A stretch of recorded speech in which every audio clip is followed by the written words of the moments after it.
Madam Deputy Speaker.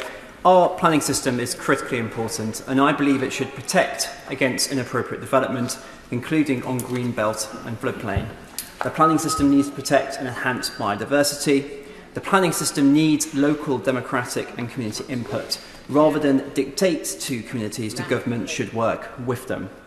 And we need not only houses, but homes, and that means infrastructure, it means roads, it means schools, health services, it means sewers. And whether through infrastructure first or making them all statutory consultees, it has to work. Yeah. And planning enforcement must also work. This is an ongoing issue in my patch, despite recent changes and improvements to it. But for this second reading debate, I'd like to talk about the changes proposed to the NSIP system and DCOs. And I'd like to speak of the experience in my constituency, because we've had one complete, we have one ongoing, and we hope to have one in the future.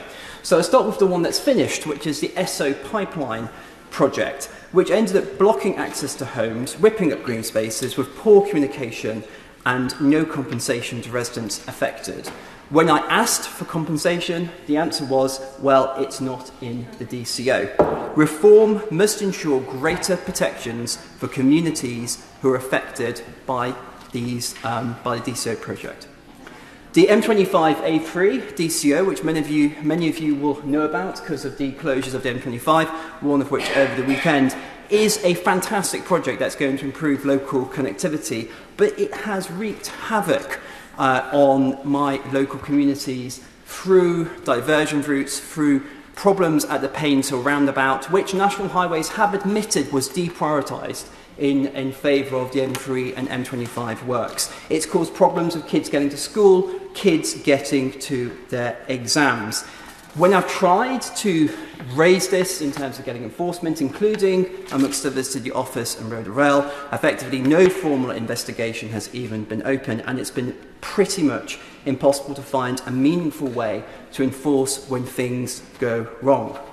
And we hope to have a DCO in the future. Well, we hope we must have a DCO in the future with the River Thames scheme, which will massively reduce flood risk to my constituents, so we're far less likely to see a repeat of the impact of the 2014 floods. But this is, we have had countless rounds of consultation.